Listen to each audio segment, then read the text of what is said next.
Es muy interesante, amigas y amigos, el ejercicio que nos propone la situación que pone en el mapa político, geopolítico Venezuela esta semana, porque sentimos la interrelación que hay entre países. Quizás con un poco de pereza mental podemos decir, ¿qué me importa Venezuela? Si está en el norte, allá arriba, no conozco un venezolano, no me interesa, no me gusta Montaner, no me gusta Oscar de León, qué sé yo lo que uno puede decir, pero Monburí, Venezuela, entonces los problemas venezolanos no son tus problemas, como algún venezolano dirá, y a mí, chico, ¿qué me importa? ¿Qué carajo me importa lo que pasa en Paraguay?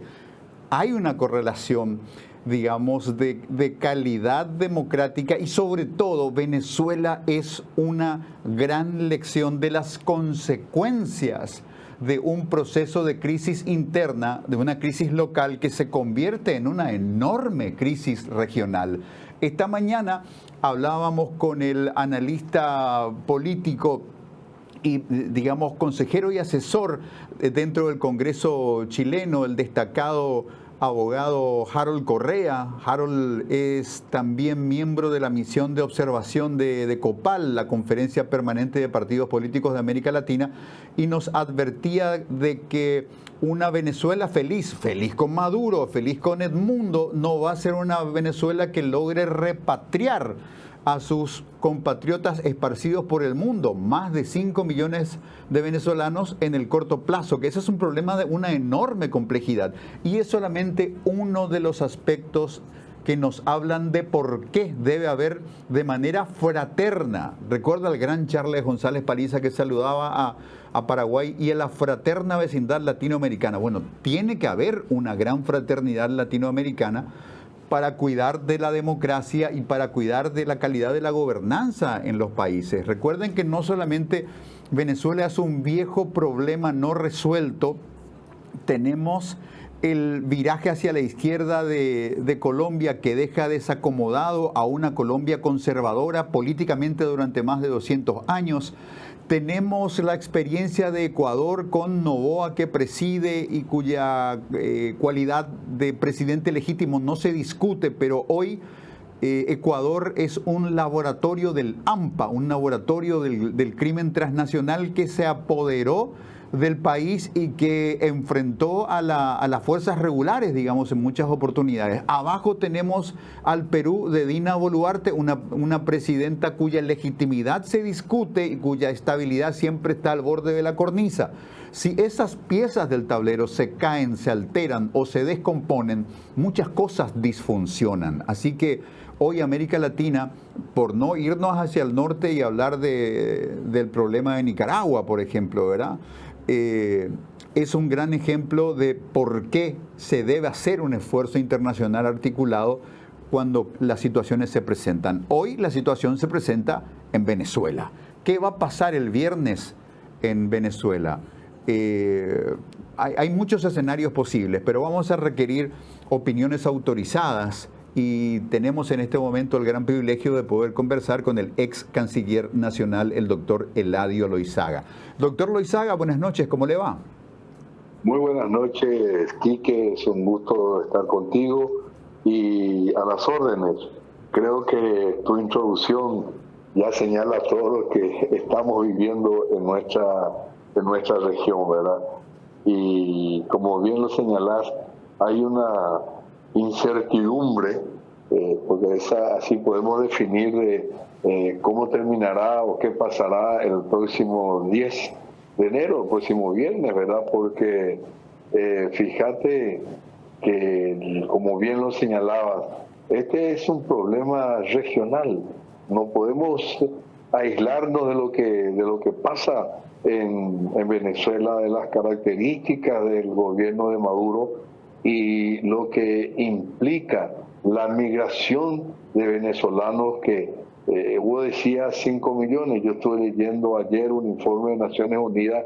Fíjate que tienen un cálculo de cerca de 7.700.000 venezolanos esparcidos en diversas partes del mundo. En Paraguay también tenemos.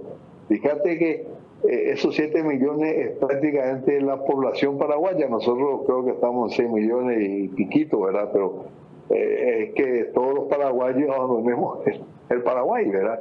Es una tragedia para los venezolanos que están en el exterior y bueno, con la esperanza de retornar una vez que tengamos o que se tenga una luz de libertad y de democracia, pero honestamente yo tengo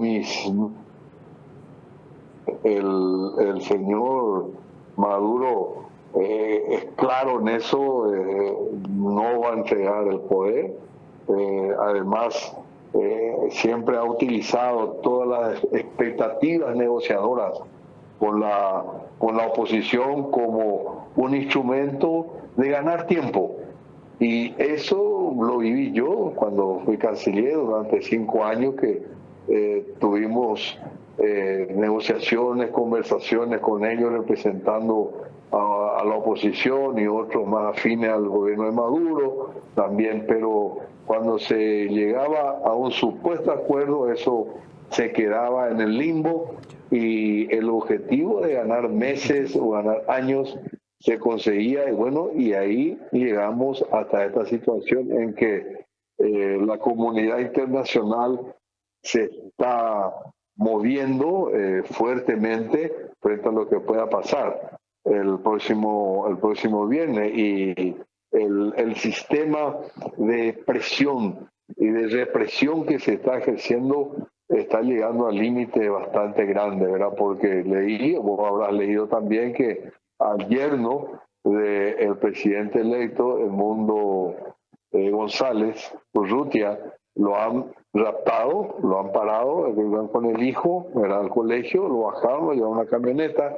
Y Corina Machado también acaba de hacer un tweet, un ex informando de que la casa de la madre, una señora de 84 años, está siendo totalmente rodeado el barrio donde vive la madre y monitoreado con drones.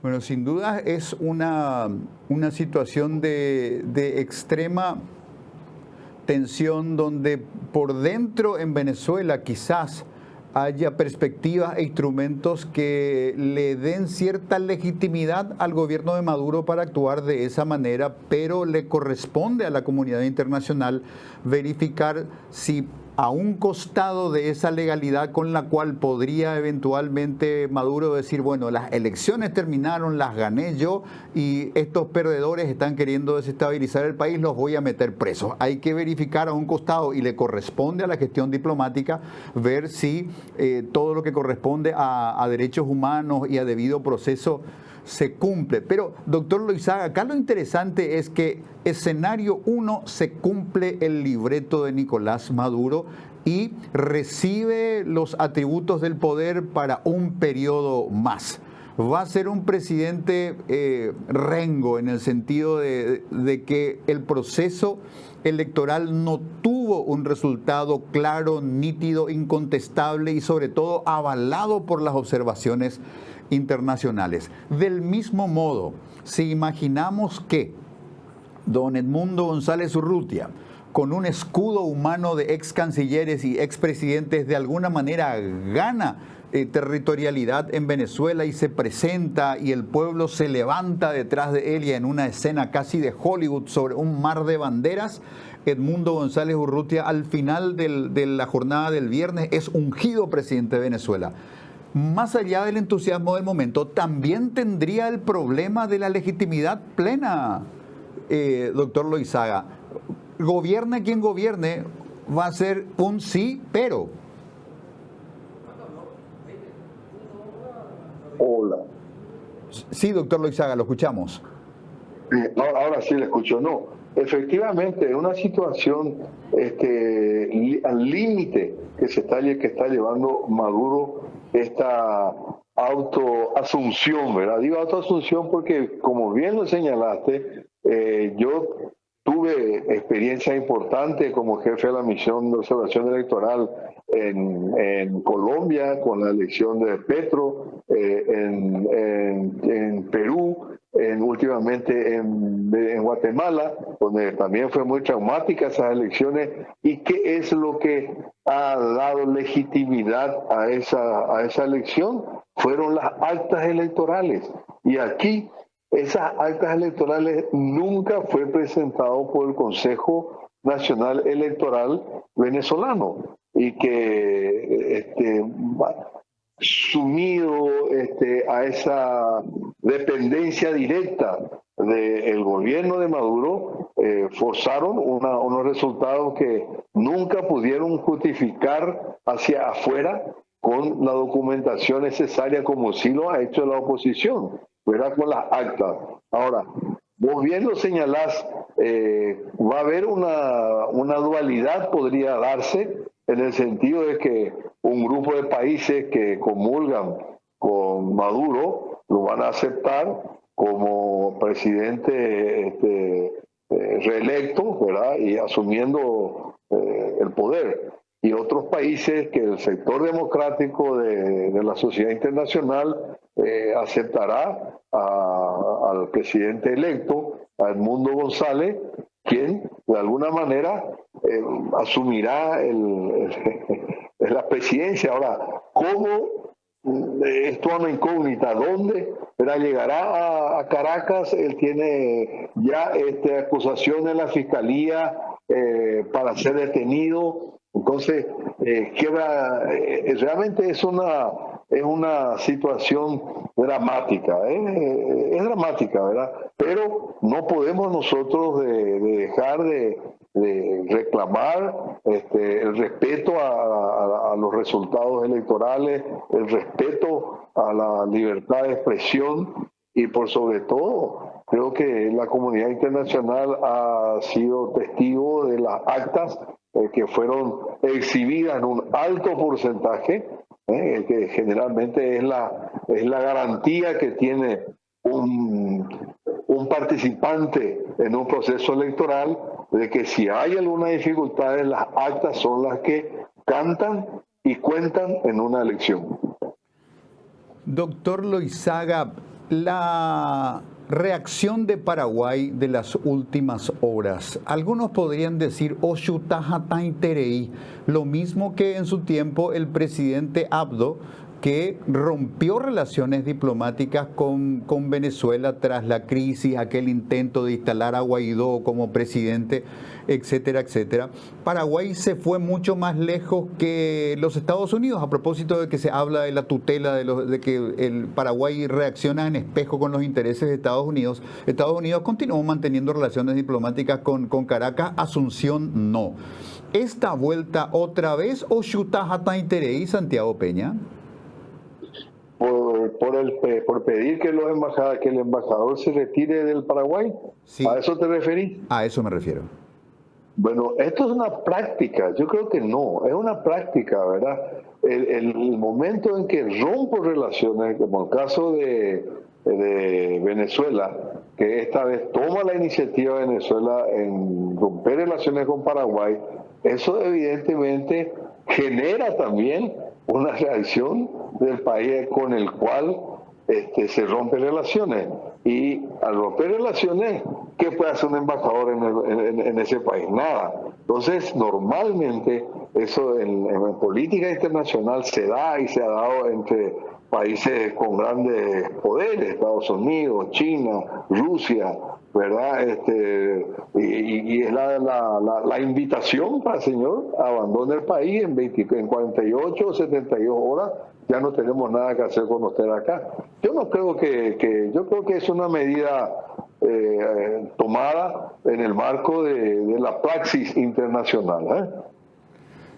Doctor Loizaga, abriendo un poco, haciendo zoom, como diría algún audiovisualista, y mirando un poco el mapa, el contexto en el cual suceden estas cosas, sin dudas uno puede presumir que hay un marco de prudencia donde los países podrían, volviendo a apelar a la metáfora futbolera, algunas potencias podrían chutar más fuerte contra la Venezuela de Maduro, pero no lo hacen estando de por medio las preocupaciones y temores y presiones que sobre el portfolio energético, principalmente sobre el gran producto que sigue siendo el petróleo, genera la crisis del Medio Oriente, la ampliación del conflicto de Israel y Palestina y la continuidad de la guerra en Ucrania, que tiene la capacidad de mover el portfolio energético. De hecho, ahora se cerró el grifo del gas que desde Rusia alimentaba al oeste de Europa en pleno invierno. Entonces,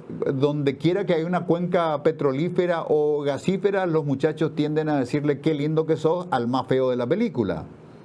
Bueno, eso pasó justamente con este acuerdo de Barbados, ¿verdad? Donde la administración Biden, a través de uno de sus asesores, creo que Juan González, en el área de América Latina, habían iniciado esas conversaciones para permitir que Chevron, entiendo, pudiera volver a operar en Venezuela.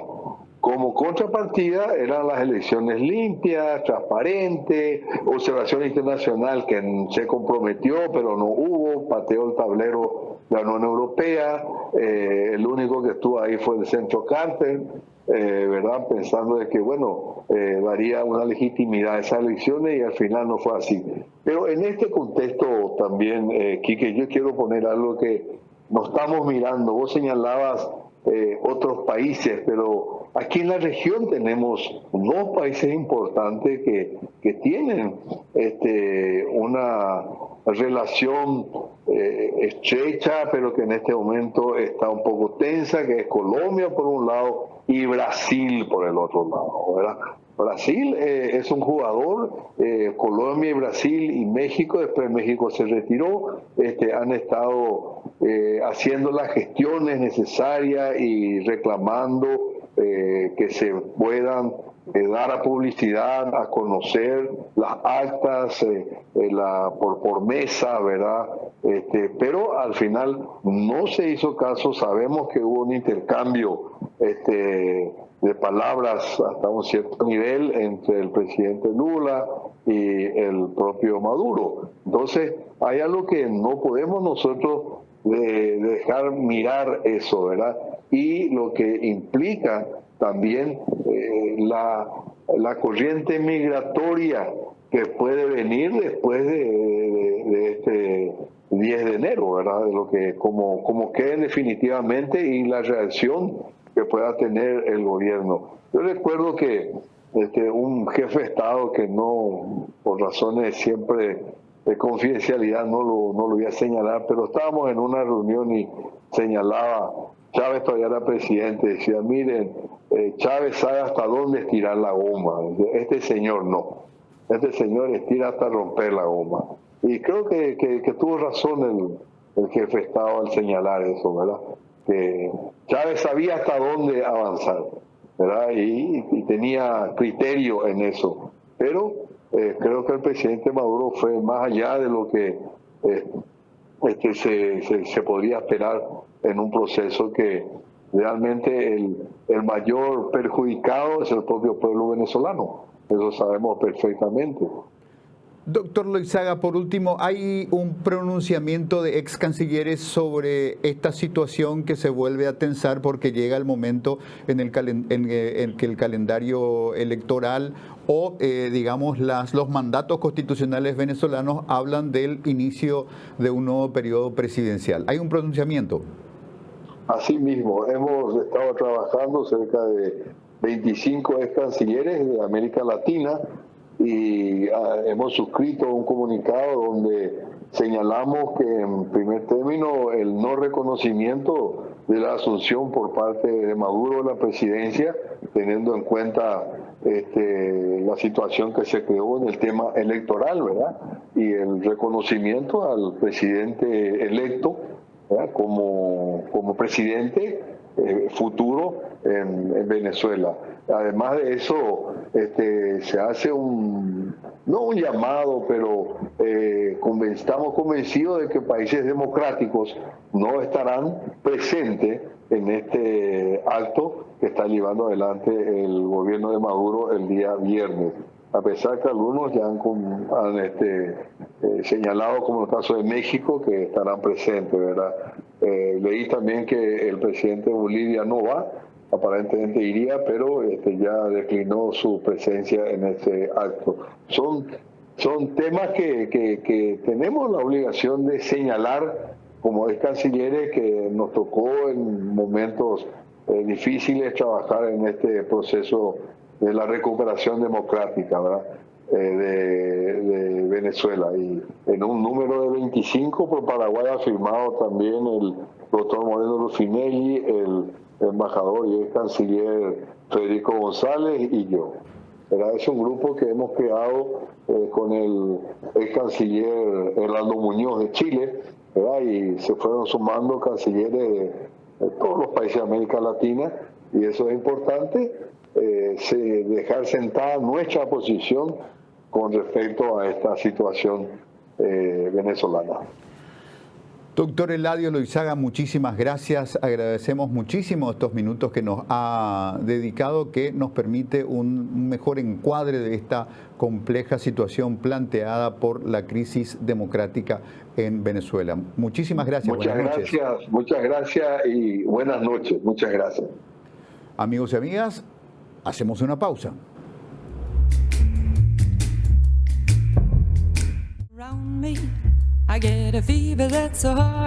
Señoras y señores, buenas noches, bienvenidas, bienvenidos al tablero en Mega TV. La televisión internacional nos sigue mostrando, vamos a girar sobre esta cámara, la situación que tiene que ver con los fastos funerarios del expresidente Jimmy Carter. Aquí una información de ABC News que podríamos... Esto nos muestra la llegada del féretro de Jimmy Carter al Capitolio. Hay que recordar que el señor Carter falleció a los 100 años de edad. A los 100 años de edad. El 29 de diciembre pasado, y el burial, el entierro, la inhumación está prevista para el jueves de esta semana. Hasta entonces, el presidente Carter, muy destacado, muy recordado por su apertura de una política de derechos humanos que impactó fuertemente, principalmente en una América Latina muy dominada por dictaduras militares todavía en aquellos años. Pues bien, este recordado presidente Carter es el que está recibiendo todavía honores de jefe de Estado fallecido. En este caso, la llegada del féretro nada menos que al Capitolio de los Estados Unidos de América, donde permanecerá bajo custodia de honor hasta que el jueves finalmente se proceda a la inhumación de los restos de un presidente que vivió una vida de tanta modestia. Fue uno de los pocos presidentes de la era contemporánea que no mereció la reelección. La toma violenta de la embajada de los Estados Unidos en Teherán golpeó muy fuerte la imagen del presidente Carter cuando estaba en plena campaña de reelección. Perdió la reelección, volvió a vivir en su ciudad natal de Plains, Georgia, en una casa muy modesta, y se dedicó a la agricultura, se dedicó al rubro del maní, que había abandonado para ser presidente de la República. Cuando volvió, su plantación de maní había quebrado, así que volvió de cero. Y fue un presidente que dio además una lección de modestia, de no llevar la vida fastuosa de los expresidentes que se convierten en consejeros de grandes empresas. Carter eligió una vida muy modesta, se dedicó a escribir libros, escribió más de 30 libros, y se daba la paradoja de que su modesta casa de granjero valía menos que los autos de la custodia presidencial, que por ser una persona sensible a la seguridad de los Estados Unidos obligatoriamente tenía que tener. Así que esos 3 autos blindados que permanentemente estaban frente a su modesta casa valían más que su casa. Bueno, un gran presidente digno del mejor de los recuerdos, don Jimmy Carter, que será finalmente enterrado el jueves próximo. Hoy tendremos una agenda de trabajo dominada por la crisis democrática en Venezuela, por las cosas que podrían llegar a pasar y de qué manera todo esto compromete la capacidad de diálogo de gobiernos y de cancillerías, y de que los presidentes, principalmente los nuevos presidentes, los que tienen muchos problemas internos, deberían dejar de usar la situación de Venezuela como una muleta para quedar bien y realmente comprometerse con una restitución democrática en ese país en la medida de lo posible. Hacemos una pausa. That is something you all know. When we kiss it, fever with thy flaming youth. Amigos, despedimos el programa del tablero de esta noche mostrándoles a un nene lindo. ¿Ustedes querían un nene lindo en pantalla? Ahí va. And we're going to be announcing at a future date pretty soon. We're going to change, because we do most of the work there and it's ours. We're going to be changing sort of the Bueno, este lindo muñeco dijo, esto es nuestro, como la mayoría de las cosas en el mundo son nuestras, entonces estamos muy cerca de poder anunciar, a ver qué. Opposite of Biden, where he's closing everything up, essentially getting rid of $50 to $60 trillion worth of assets. We're going to be changing the name of the Gulf of Mexico to the Gulf of America. Bueno. El amigo está anunciando que va a cambiar el Golfo de México por el nombre de Golfo de América. ¿Cómo más o menos va a ser una cosa así? ¿A quién y ante qué instituciones tiene que plantear un cambio de este tipo? Pero este es Trump. Voy a tirar un chiquitito atrás el material para escuchar otra vez. Escuchar para creer. ¿Cuáles son las prioridades o los tiros al aire del futuro presidente de los Estados Unidos? Name of the Gulf of Mexico to the Gulf of America, which has a beautiful ring that covers a lot of territory. The Gulf of America, what a beautiful name. Bueno, el Golfo de América, qué hermoso nombre. Es que este amigo ha prometido tantas cosas y finalmente, recordando su primera presidencia, ¿verdad? Todo lo que había prometido y todo lo que escasamente cumplió, era lo del muro, vamos a hacer un muro, México va a pagar por el muro, etcétera, etcétera. Bueno, a ver, me queda un poquitito de tiempo para decirles que estas son las últimas emisiones en vivo que vamos a hacer del tablero por el mes de enero, porque el fin de semana voy a estar viajando a los Estados Unidos de América para participar por segunda vez del IBLP, del International Visitor Leadership Program, conocido, digamos, informalmente como el Presidential Program, un programa de entrenamiento del cual participaré junto con otros colegas del periodismo paraguayo. Pero miren un poquitito en qué condiciones está la costa este de los Estados Unidos que voy a visitar. Tormenta invernal paraliza Estados Unidos, nieve, hielo y caos, un vórtex de hielo que no se ha visto en 100 años. Quiere decir que muchas de las personas que hoy viven en los Estados Unidos nunca experimentaron un frío tan extremo y una cantidad de nieve tan agresivamente importante.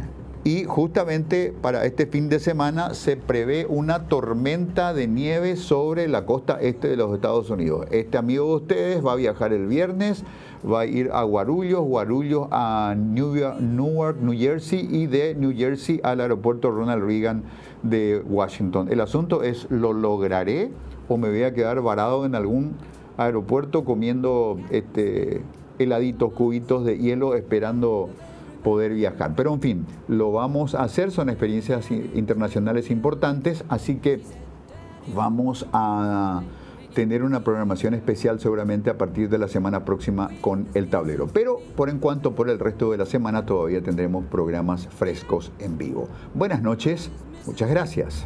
Daddy, won't you treat him right? Now you've listened. I get a fever that's so hard to bear. You give me fever. Diputado Félix González. Gracias, presidente. Yo entiendo que el presidente Boric sea prudente y ha sido prudente. Es inusual que desde un país se proclame un presidente de otro país. Pero la situación en Venezuela es una situación excepcional. Entonces creo que debemos aprobar la propuesta que hizo el diputado Chalper a través del chat. El texto lo leímos y estamos de acuerdo.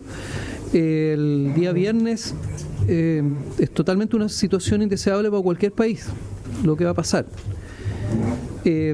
Pero nosotros no podemos quedarnos en el molde. Creo que el presidente Boris tiene que salirse del molde de lo que habitualmente se hace en relaciones exteriores y reconocer que Edmundo González ganó la elección. De lo contrario, va a ser un error histórico, creo yo, el no reconocerlo y el no estar disponible para recibirlo también. Creo que hubiera sido muy bueno que lo pudiera haber recibido la moneda.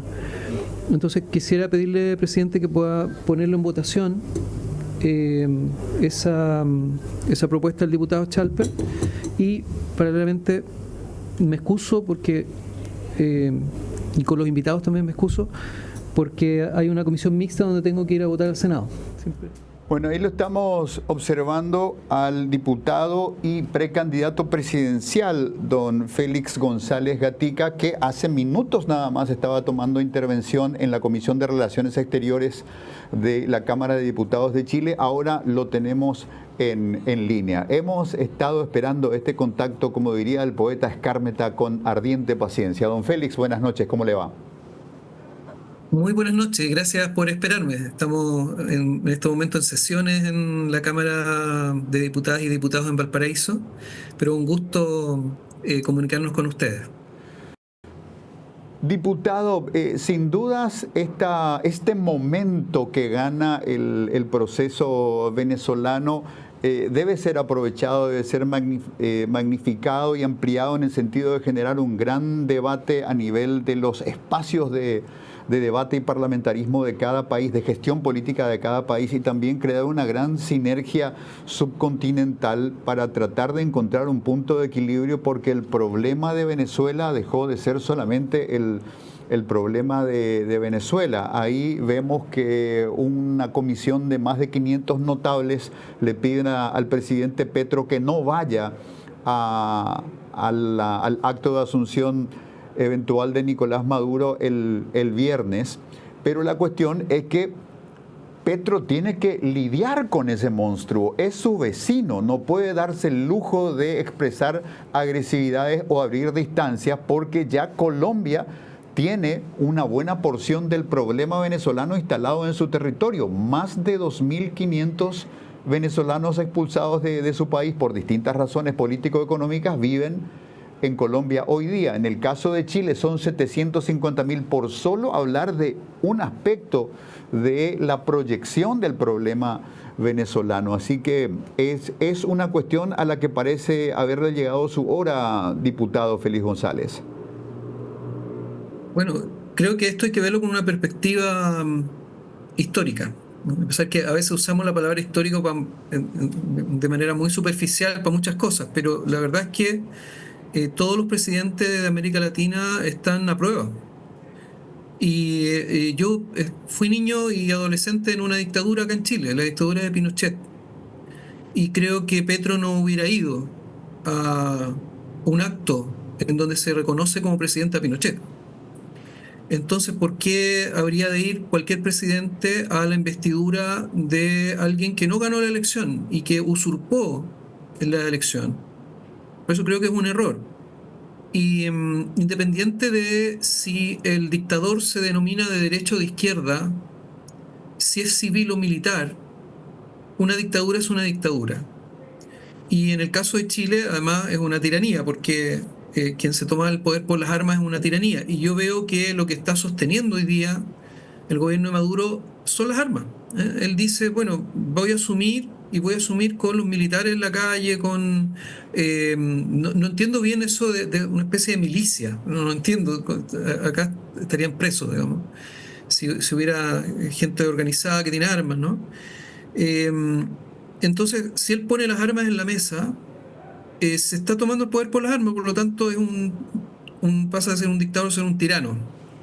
Y creo que no podemos en Latinoamérica avalar ninguna dictadura más del color político que pretenda ser. Y las dictaduras no son de izquierda, las dictaduras no son de derecha, son dictaduras. Yo lo que espero del gobierno nuestro, de Gabriel Boric, que fue además colega y compañero de bancada en el periodo anterior, una parte del tiempo, porque después nosotros nos salimos por algunas decisiones que tomó el Frente Amplio, nos salimos como Partido Ecologista Verde, pero nosotros lo apoyamos como candidato presidencial en la segunda vuelta. El otro candidato era un candidato de la ultraderecha, y esperamos mucho de él, ¿no? Cosas que ha cumplido y muchas otras que no. Pero en esto él hasta ahora ha tenido un buen desempeño, ha sido valiente, pero al mismo tiempo ha sido prudente. Yo creo que en este momento la prudencia no puede ser un motivo para no hacer lo correcto. Y acá lo correcto es que reconozca que Edmundo González ganó la elección y le dé un respaldo, independiente del color político de Edmundo González, le dé un respaldo para que forme un gobierno, si va a haber un gobierno en el exilio, como pudo haber ocurrido en Chile con el ex canciller Letelier, que fue asesinado en Estados Unidos, que pudo haber formado un gobierno en el exilio tras la muerte de Salvador Allende. Tal vez me estoy yendo muy atrás y no sé si las personas que nos están viendo conocen el proceso nuestro, pero si hay una esperanza de recuperar la democracia en Venezuela, Gabriel Boric tiene que ayudar. Y hoy día, lo que le dijimos, lo pasaron ahí, la intervención en la Comisión de Relaciones Exteriores, estaba frente a nosotros el canciller nuestro, el canciller Van Claveren, que Gabriel tiene que salirse del molde en esto. Y yo sé que es incómodo y está fuera de lo protocolar y de lo diplomáticamente correcto que un gobierno de un país proclame presidente a un presidente de otro país. Eso es una anomalía total. Pero estamos en una situación grave de falta de democracia y de una dictadura instalada en América Latina, y eso no lo podemos aceptar y tenemos que todos poner las capacidades que tenemos, en el caso de Gabriel Boric, el presidente de nuestro país, al servicio de poder resolver una vuelta a la democracia pacífica, esperamos pacífica, por supuesto, en Venezuela. Y hoy día él, a unas horas, 48 horas, no sé, que llegue el 10 de enero o 72 horas, tiene que tomar una decisión y después del 10 tal vez va a ser tarde.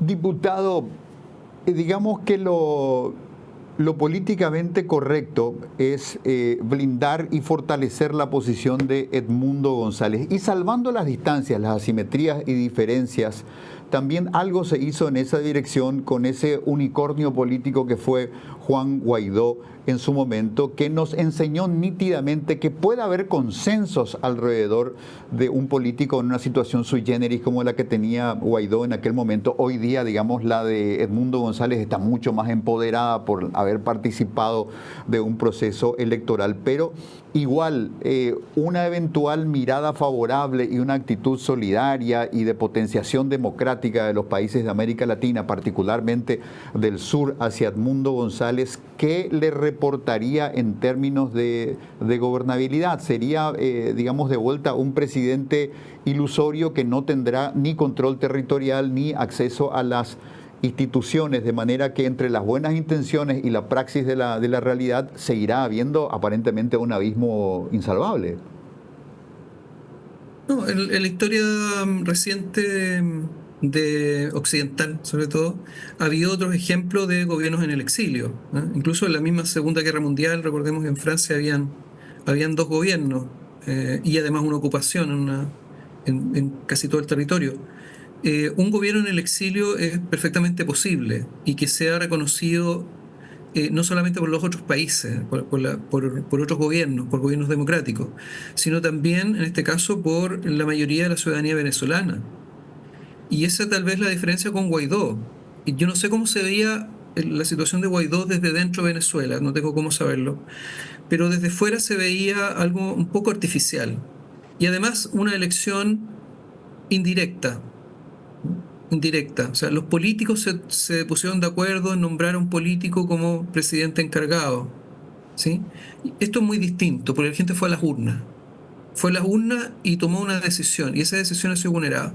Entonces es una situación muy diferente, que por supuesto le da una tremenda legitimidad a Edmundo González, y esa legitimidad nos gustaría a nosotros no tener nada que ver con esto, digamos, y que Venezuela tuviera un proceso democrático como la tienen los otros países y se elija a alguien, ¿no? Pero lamentablemente esa no es la situación, y tenemos dentro de América Latina, una situación que es inaceptable.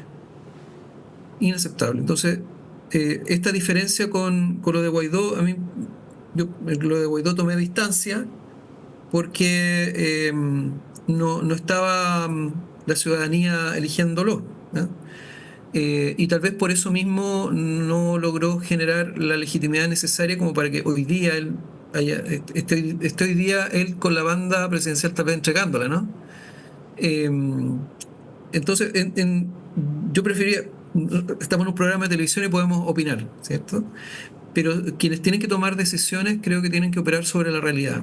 Y la realidad es que hay una persona que ganó una elección, que no está pudiendo ejercer el cargo, pero que si es legitimado por el resto de los gobiernos tienen muchas herramientas para poder presionar. Por lo pronto, todos los países tienen bonos soberanos en el extranjero. ¿Quién va a administrar esos bonos? ¿Quién va a cobrarlos, no?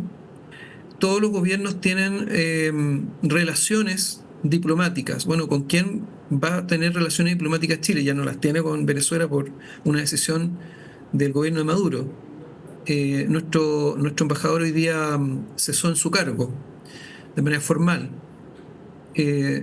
Pero la comunidad internacional tiene herramientas para reconocer o no reconocer el gobierno de Nicolás Maduro y ponérsela muy difícil. Y Nicolás Maduro ha dado muchas señales de que evidentemente es una dictadura. El cerrar las embajadas, ni Pinochet lo hizo. Cometió barbaridades como incluso arrojar cadáveres dentro de la embajada de Italia, cadáver de una persona, de un opositor. Sin embargo, las embajadas estaban ahí. Entonces, cuando ya cierra 10 embajadas y acosa la embajada donde está el personal argentino, es una situación que, como digo, es inaceptable. Así que yo lo que espero es que Gabriel Boric dé un paso más, no reconozca a Nicolás Maduro, y sí reconozca a Edmundo González y se le pueda reconocer los derechos que como presidente tenga respecto de Chile. Y si eso tiene que ver con recursos puestos en bancos en distintos lugares del mundo, yo creo que la comunidad internacional también tiene que colaborar de esa manera. No facilitarle el trabajo a Nicolás Maduro por mucho petróleo que hay en Venezuela. Don Félix González Gatica, hay elecciones presidenciales en Chile este año y a usted se lo perfila como un candidato a disputar la presidencia de su país. ¿Qué lo lleva a tomar esa decisión, ese salto, ese pararse en la cornisa, como dirían los poetas, entre la nada y la eternidad? Bueno, es un misterio cómo se va a ir desarrollando. De hecho, la comunicamos, la anunciamos ayer. Hemos tenido una buena recepción, estamos contentos. Ahora, nuestro partido es un partido emergente que se está reinscribiendo, por lo tanto, el primer desafío es inscribir el Partido Ecologista Verde y luego tener las afiliaciones necesarias para poder presentar candidatura presidencial. Así que estamos empezando un camino que va a ser bastante largo y no sabemos si vamos a llegar o no a la papeleta. No soy un candidato de una coalición que tenga una estructura partidaria, una maquinaria partidaria. Nosotros no tenemos relaciones con empresarios, así que esta es un partido, una candidatura desde la pobreza, desde la falta de recursos o los mínimos recursos. Sí vemos la necesidad de abordarla porque si bien ha habido compromisos ambientales, no se han cumplido ni siquiera por el gobierno más cercano políticamente a nosotros, que es el gobierno de hoy día del Frente Amplio. Y estamos enfrentados a una crisis climática que nos está golpeando con fuerza. Nosotros tuvimos el verano pasado incendios que nos costaron la vida de 137 personas. Y hubo que, además, en términos económicos, financiar, hacer una ley especial para financiar 800.000 millones de pesos, que no sé cómo traducirlo a la moneda de su país, pero es 5 veces el presupuesto del servicio que atiende los incendios y de el financiamiento de los incendios, 5 veces. Y eso fue un incendio. Entonces, estamos enfrentados a situaciones muy límites relacionadas con la crisis climática y nadie está hablando de eso. Y que creemos nosotros que esta candidatura va a ayudar a obligar a todos a hablar de preservar la biodiversidad, de enfrentar la crisis hídrica, la crisis alimentaria. Los precios de alimentos están subiendo en toda Latinoamérica, en Chile no es la excepción, y tenemos que hacernos cargo de ese tipo de problemas, además de la seguridad pública y por supuesto de la seguridad social, cosa que tenemos un abismo acá en Chile también. Es un país con muchos recursos naturales, pero está mal repartida. Está mal repartida la torta, decimos nosotros, no sé si allá también. Entonces, esta situación nos emplaza a presentar una candidatura, que es una candidatura muy outsider. Algunos podrán decir random, una candidatura, nosotros en nuestra generación decíamos freak. Acá está el equipo y se ríe. Pero sabemos que vamos a poder hacer una contribución a instalar estos temas, y el resultado de la elección, si vamos a estar en una primaria o no, si vamos a ir a la papeleta o no, es una noticia en desarrollo. Lo estamos tomando con mucha alegría, muy seriamente, y veremos lo que pasa en el camino. Y aprovecho de dar un saludo a todos los chilenos y chilenas que están por allá, que tienen derecho a voto además. Don Félix, los sucesos del segundo semestre de 2019 en Chile, esa crisis dramática, pero de belleza dramática también, sin duda es un parteaguas en la historia contemporánea de Chile. De alguna manera las grandes divisas políticas se retiran, y en la consecuencia de aquella rebelión de la clase media, termina presentándonos un Chile mucho más diverso, mucho más poroso, mucho más representativo de colectivos sociales, algunos vinculados con cuestiones de carácter ideológico, con preocupaciones culturales, con cuestiones étnicas. Se ve un mallado chileno mucho más colorido después de eso, y supongo que en medio de ese panorama emergen y se consolidan figuras como la suya. Pareciera ser así, pero la verdad es que fue una reacción muy masiva y muy sin liderazgos. O sea, es un estallido social legítimo, verdadero, que pasó por encima de las organizaciones sociales, pasó por encima, por supuesto, de los partidos políticos y de las autoridades. No había una cabeza que estuviera conduciendo eso. Era todos los días que salían espontáneamente la gente, a veces ni siquiera había una convocatoria, muchas veces por redes sociales, simplemente todos los días se salía a la calle.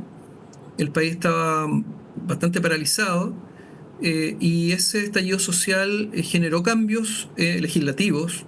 Muchos parlamentarios simplemente estaban escondidos, o sea, no se les veía, estaban asustados.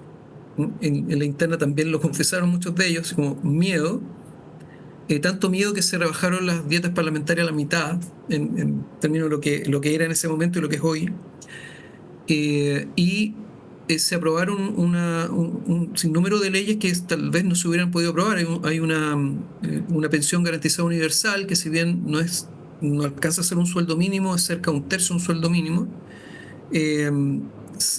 Nosotros pudimos ingresar un proyecto de ley para cerrar las termoeléctricas de carbón, y pasó por una cámara al menos, está paralizado en la otra. Ocurrieron cosas, ocurrieron efectos, pero luego la clase política se puso de acuerdo, y ahí es donde nosotros nos salimos del Frente Amplio, porque se pusieron de acuerdo para un proceso constituyente bastante controlado, con muchos candados, con muchos fusibles, más bien, muchos fusibles, que fallaron, pero el último resultó que fue el voto obligatorio, en donde fue mucha gente a votar a rechazar el proceso. Yo lo que sí creo que es importante es que antes de ese estallido social, nosotros nos autodefiníamos como gente que no protesta, ¿no? Incluso habían algunos chistes que se hacían. Hay un señor argentino que está radicado en Chile que se burlaba de nosotros porque lo único que hacíamos era un silbido muy particular, como una protesta anónima. Y en el estallido social eso se transformó, bueno, en una protesta de verdad. Y creo que eso está latente y también ayuda a empujar la agenda de transformaciones, si bien ha estado muy difícil hacerlo. Diputado Félix González, muchísimas gracias por este valioso tiempo que nos ha dedicado. Le deseamos muy buena suerte. Gracias a ustedes y les mando un abrazo. Es un gusto también poder conocernos de esta forma. Que estén muy bien. Muchísimas gracias. Concluye entonces este contacto internacional que refleja la reverberación que tiene la situación venezolana en todo el continente. Amigos y amigas, hacemos una pausa. Fever isn't such a new thing. Fever started long ago.